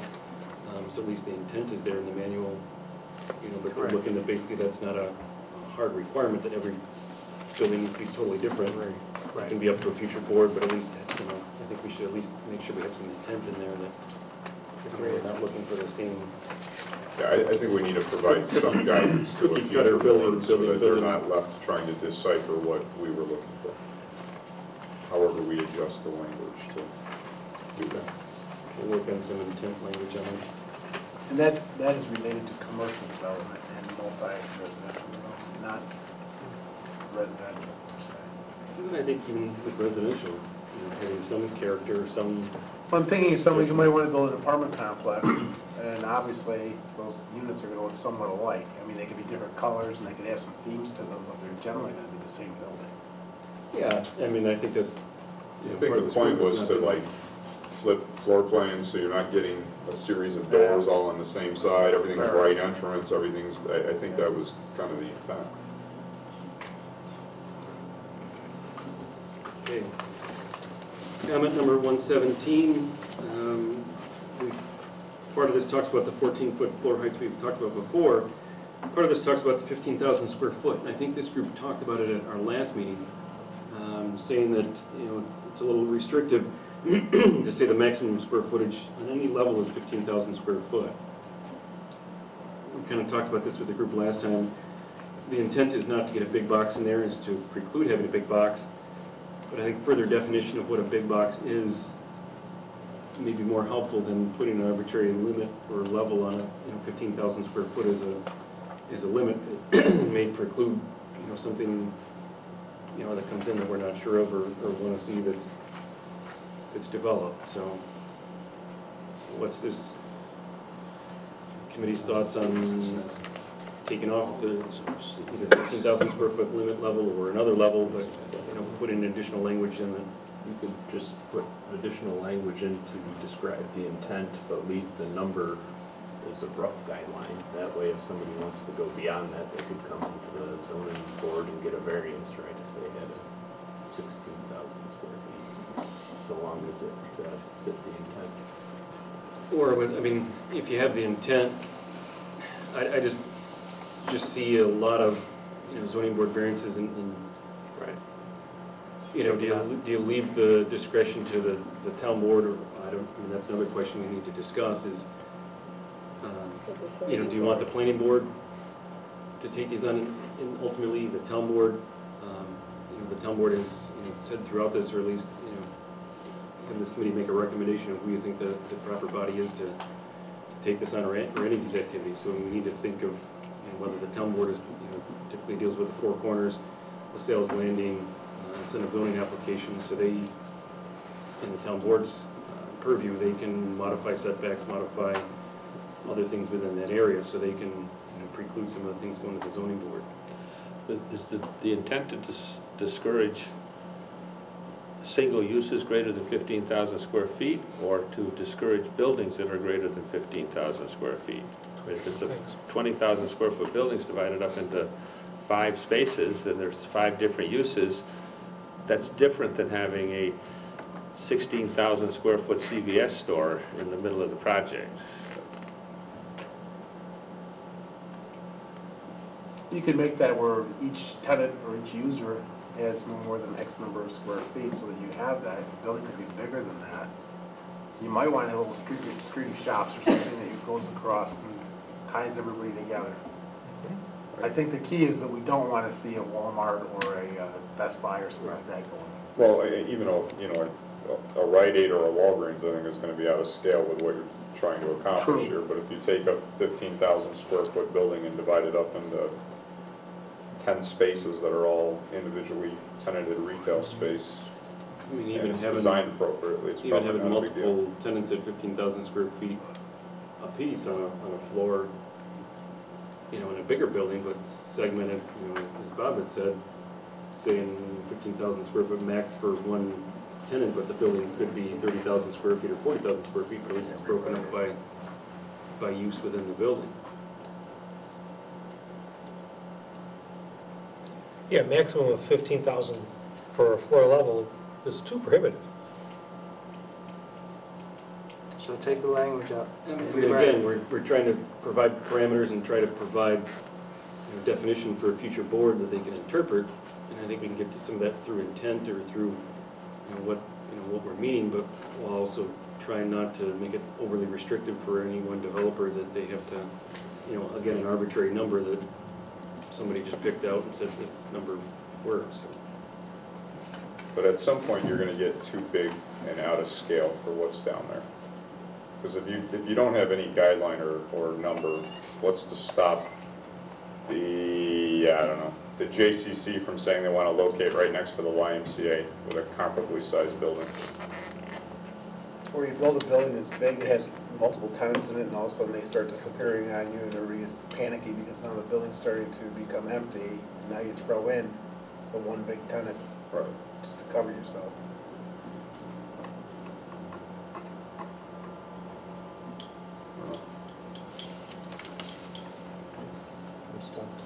I don't know how to put the words in the consultant's will. We can all agree that 100,000 square feet is too big, but I think most of us can agree that 10,000 is too small. Yep. And as Dan says, what's the number? Because you have to have a number somewhere. What's the reasonable number? And does the number define, if it's so large, it has to have a minimum of 2 tenants to be this size, or a minimum of 5 tenants if it's this size? I mean, do you incorporate that into it? I'm sure consultants have crossed that bridge a number of times, and they can help guide us in the right verbiage on it. Yeah, I think that might be a good way of going about it. If you have multiple entrances, you're going to break up the building, it's going to look like not a large building. So I think a lot of it has to do with how the thing's being used. Maybe it's a graduated scale of some sort. Try not to allow big boxes or, CVS or Walgreens or something to that effect. So it's trying to get below their standard kind of size. If they want to put a small boutique size, CVS store in, I mean, they could fit. So I think it was, but we encumber somebody with that limit. So let me circle back with the consultants and get some additional language on that, get some additional stuff, and we can revisit that in the future. But we'll follow up on that. And Chem 123 also talks about excluding big boxes. And then this is the part we can open up. I think we need to talk about permitted uses versus prohibited uses within the district. We can segue into that, but I think we have 3 more comments. We'll run through those 3, and then we'll talk about the permitted uses. Comment 134, the statement on page 74, basically the statement on 74 says, the end of the purpose of the purpose of the Route 250 district is ensure neighborhood retail uses and services not duplicate existing facilities and nearby developments. New uses and services should be complementary and not detract from existing ones. I think we talked about this a little bit earlier with the Four Corners and with other areas. Again, I think we kind of got to let the market drive what's going to happen and not say that we're going to pull away from another area. So, Yep. We're going to adjust that one. 142, percentages of permitted uses shown should be guidelines rather than requirements because these percentages will be market driven. Since every mixed-use development is unique to its market, arbitrarily established percentages for the mix of uses within the district can compromise the marketability and viability of the entire project. This one we had, it's page 91, Manitou Lakes. It lists out, minimum percentages of uses for each one. So it says you have to have minimum percentage of commercial versus minimum percentage of retail for each area. I think the intent was to make sure that it didn't all end up being residential. But I think if we look at the language saying you have to have more than one use and residential is only one use, then maybe you kind of back into that requirement anyway of getting. I agree. Getting it mixed, then requiring an arbitrary number that may or may not make sense of saying it has to be 25% commercial, where once the first guy puts in his commercial, the rest of it may not, hold 25% commercial, or maybe the first part won't. I think we can make at least a recommendation, so a future board, again, reviewing it, can see that the intent is there to have a mix of different uses. So that can maybe be more of a suggestion or a recommendation that it be 25% or whatever number.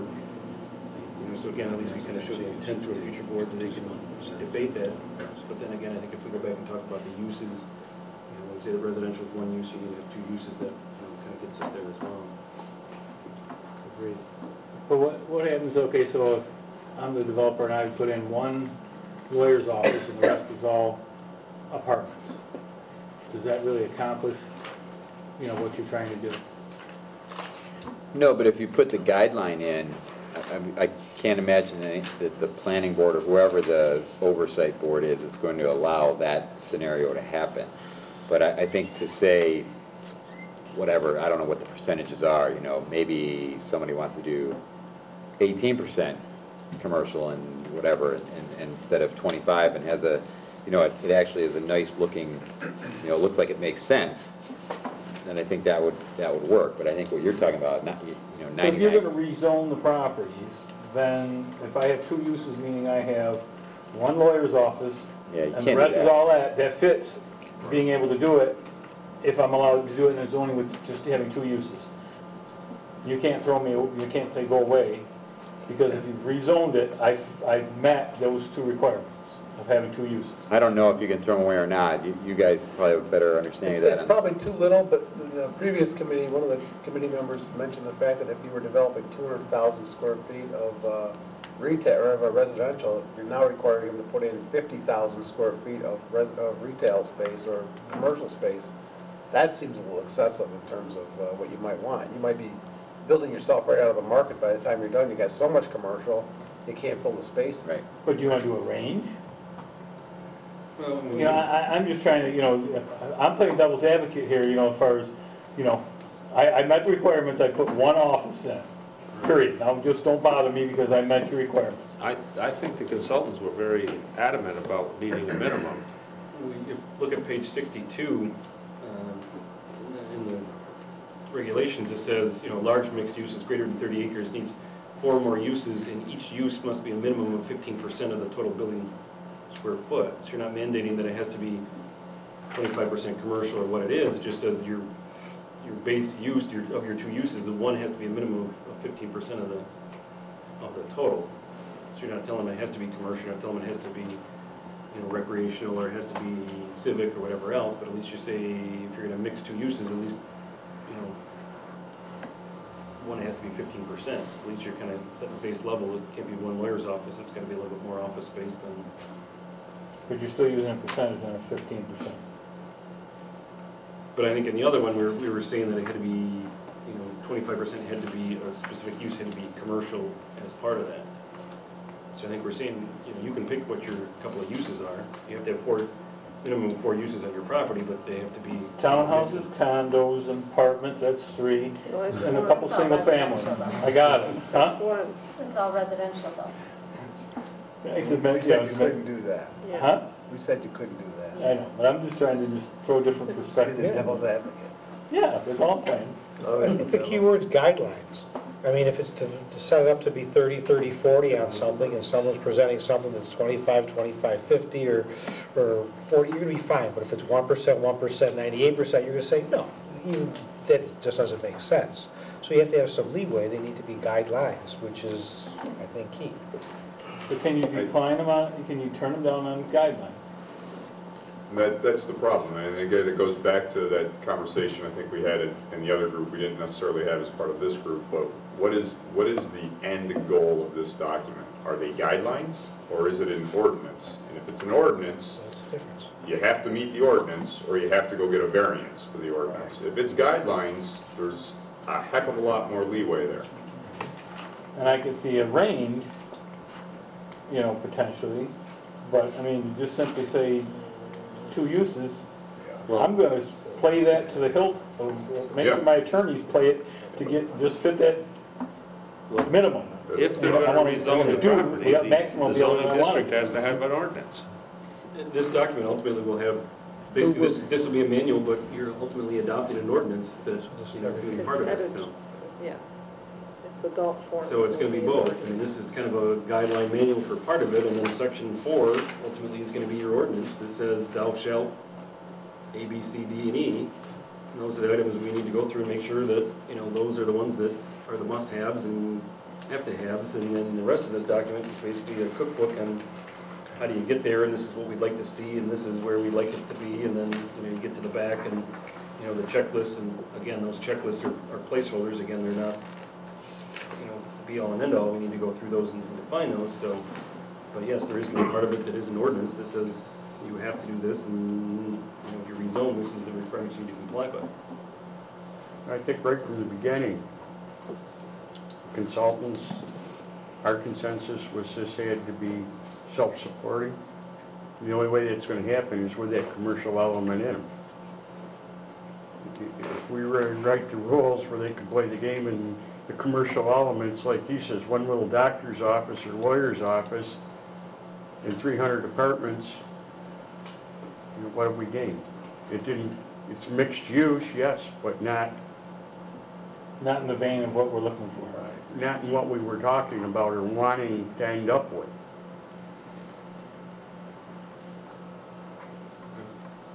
Sounds like we need some more discussion on that, so I'll talk to the consultants and see what we can come up with. It, you know, again, we're trying to provide flexibility to the developer, I can but also understand have some flexibility. teeth that, you know, they need to comply with certain base standards that, and the town gets what they want as well.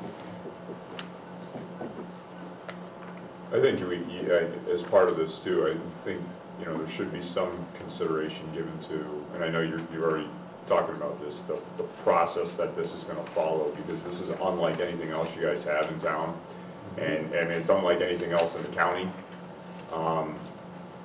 And I can see the need for multiple points of relief or interpretation, and for an applicant to come in with an application, go to a planning board, and then need relief from a zoning board or a town board for all of these items, especially when this is going to be an iterative design process getting through this, it's going to be cumbersome. It's going to be very cumbersome. Even if the zoning Well, even if you take the zoning board out of the mix, I mean, if you design something that allows for flexibility throughout the entire review process. Something, or percentages of relief or something along those lines. I mean, somehow, I think this needs to have teeth, but at the same time, you know what? We're guessing that this is going to work and that the market's going to support this, and we have no clue what's out there or who wants to do what, or, I mean, it's, you know. Exactly.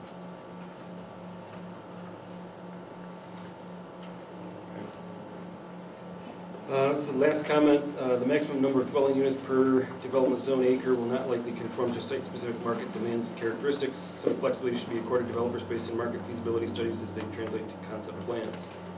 I think that also falls into, as we said, with the zone A, B, and C, that there is kind of some fuzzy edges to that, and that'll be up to a future board is where that line is. Obviously, it's not hard and fast between here and there, but at least in that area that the intent is there. But at least we can provide the board some flexibility again that they can work with that and work with the developer for that. I think we need to try to anticipate what those issues are going to be, put ourselves in the position of a future planning board that's going to have to make those decisions. And as long as we can give them enough guidance on what we were thinking on the buffers on the edges, they're not left trying to interpret this and wondering what we were trying to accomplish. Okay. A few more things before we wrap up. The other document I handed out, or we made available tonight, is the permitted uses.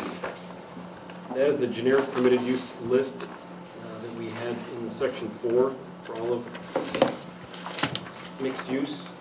Is there certain ones that you'd like to see in 250, not in 250, thought were appropriate when we started this project but aren't appropriate anymore?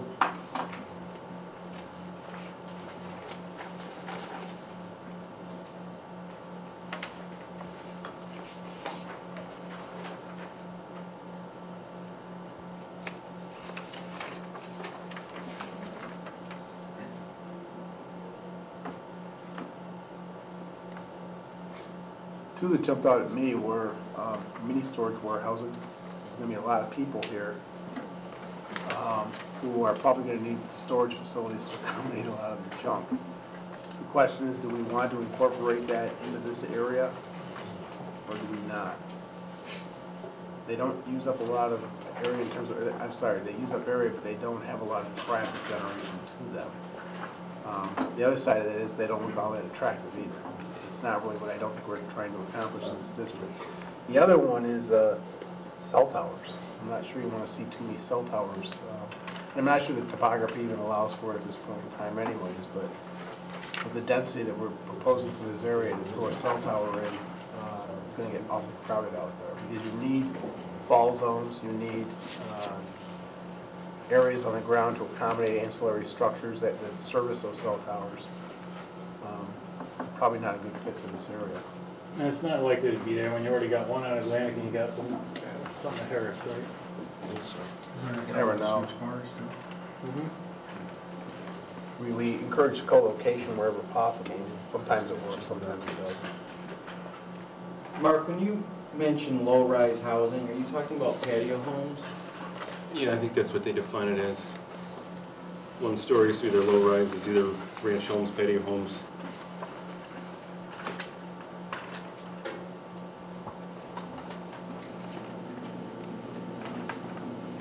Well, we could have just took cell towers and put them in non-permitted, because I think that their land isn't that high, Right. There's other places they can go. It is low. That's not a big deal. So they just come to us years ago. They're physically bolted to existing structure. We got enough other places to go in there.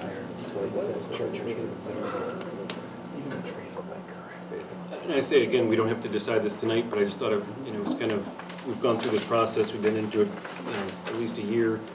We've kind of talked through it, we've gone through it. Thought it'd be a good point to kind of circle back around and see if any of those uses jumped out at you that you liked, didn't like, something we should do away with or not. So obviously we've talked through a lot of stuff. I think we've come up with some consensus on stuff, some things we need additional information from the consultant on. We do have all the other comments. We will pass those on to the consultant as well. We had a lot of, your comment wasn't read tonight, and you'd like some further information on that as well. We can follow up with that too. So we'll start to pull all the stuff together. We'll get it back to the consultants, have them continue to refine the document, get it back to this group. We'd like to keep the momentum we have going again with this. That being said, we also have a developer who has asked for an audience with this group. They have a proposed development. They've asked to come in and share their proposed layout with this group. Again, tonight we had enough stuff on the agenda. The two, it's up to this committee is whether the committee, wants to continue on with your process or whether you'd like to see, what they have to offer. So I'll open that up to the committee. I feel that's my decision. I feel that's the decision of this committee. If you'd like to see what they have to offer, or whether you'd like to. Where is this? Well, you baited us, so who are they and where are they going? How long is it gonna be? Developer is Ralph Tatucci. He's here this evening. They came in with a proposal for the northwest corner of Atlantic in 250. They came into the town board a couple years ago now. We're looking at an incentive zoning application for that property. At that time, this committee was just getting started. We just got a grant for mixed use. So at that time, the town board said, we're not interested in entertaining incentive zoning application for this. We'd like to see the mixed use development ordinance play out. So obviously he's been patiently waiting for this to move along. Obviously we've had some delays and everything else. He would like to address this group and talk to this group. Tonight? No, I told him tonight. Tonight was not was already a full agenda. We had enough stuff to kind of get this back on track. I want to get the group back together to kind of get the conversation started again. Talked about the permitted uses. We're 5 minutes to 9, but just didn't know if you wanted to entertain that in the future or not. It's up to the committee. We can, as our next meeting, schedule that as part of it. If you're interested, if you're not interested, then we'll let him know that as well. I think it'd be great to hear. So it doesn't hurt to listen. Nope. It Me only too. hurts- I'd like to know whether we're on the right track and whatever we're doing actually can be done, or if we're way off base, or, I don't see any downside to it, I guess. Again, it's up to this group, so it's not. You may just want to put a limit as to, depending on what else you got going on that night. And time as far as frame. how long you want the presentation to be. Will the consultant be there that night? We would like to have them there so they can, weigh in I on would it like as- to have them. weigh in on it as well, and I think Have that some would be thoughts very on this. beneficial to hear pros and cons. What if it's not meeting what we're looking to do, why, and what would be adjusted, and I think that would be very beneficial, at least for me, to understand what's out there. okay. Up to this point, we've kind of held them off a little bit to let this group kind of come up with their own ideas, work through the process, work with the consultants, come up with what this group thought before we, we're slanted one way or the other, so.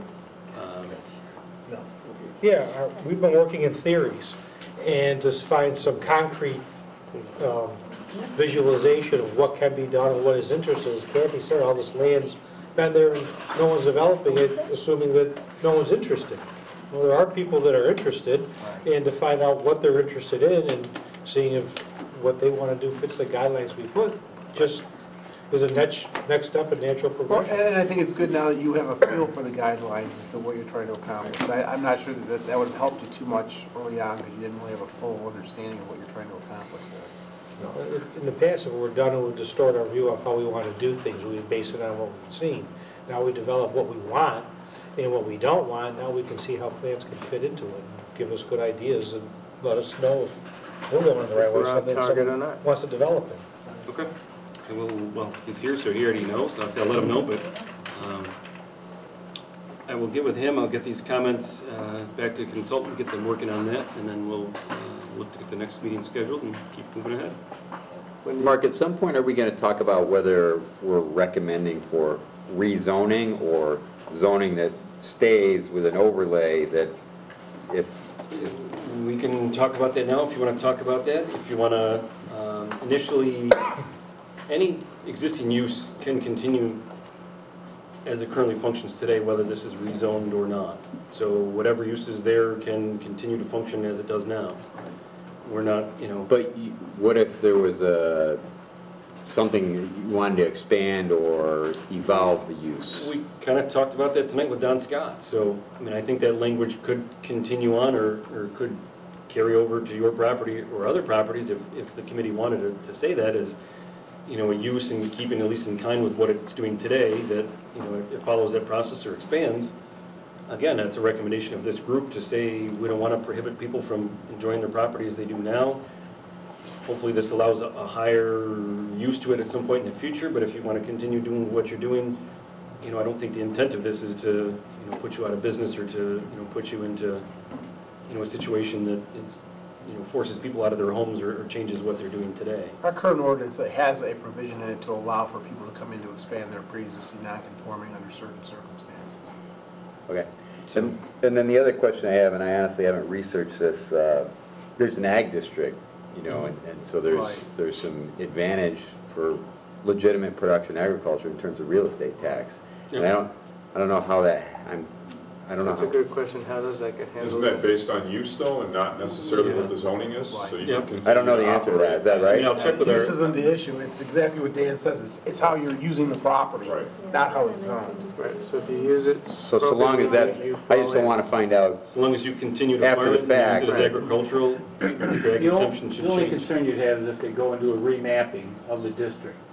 If they were to take you out, you'd have to go for an individual commitment. Sure. Actually, or it would be a spot part of the district. You know, if they were to take the rest of it out because it all got, Right.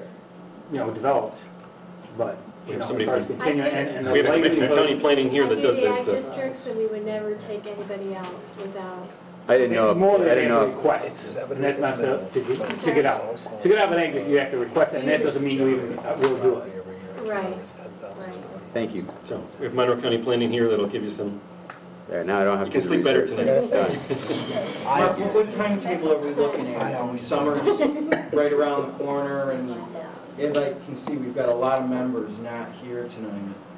Yep, I'd like to turn this around in probably a month and get back, you know, in this room, get the stuff to the consultant, get stuff back. We typically like to give at least 2 weeks to this committee to review any comments or new documents. You know, we'll try to keep that, you know, we can minimize it as much as possible, but in order to get it back to them, get them to respond, get something back, you know, and then, you know, take a look at, you know, what's been provided. We try to give this group, you know, 2 weeks up to this point to review a document to talk about it.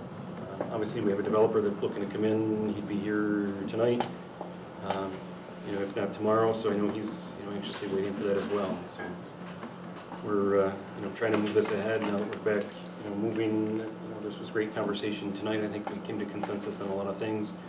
You know, that'll definitely, you know, move this forward. We'll try to refine this document. Hopefully we can turn it around, you know, in a month or in the beginning of May. If we look at the beginning of June, I know summer gets busy. We'll continue to try to target Tuesday nights. Those seem to be the best, and we'll try to give people as much heads-up notice as we possibly can. Yeah, I would just recommend that, you know, if we can try to pick a date or two and then send it out to the members so that we can see what date works for the most members. And then that's the date that we have this meeting, because we are getting to a point where, you know, critical decisions are going to need to be made, and we just want to make sure that as many of the 250 members and Manitou members, you know, are present when those final decisions are made. And we don't have, you know, this 4 or 5 or whatever, we don't have half the members not here for that meeting. Yep, agree. Okay. Thank you all very much. Thank you all for coming tonight.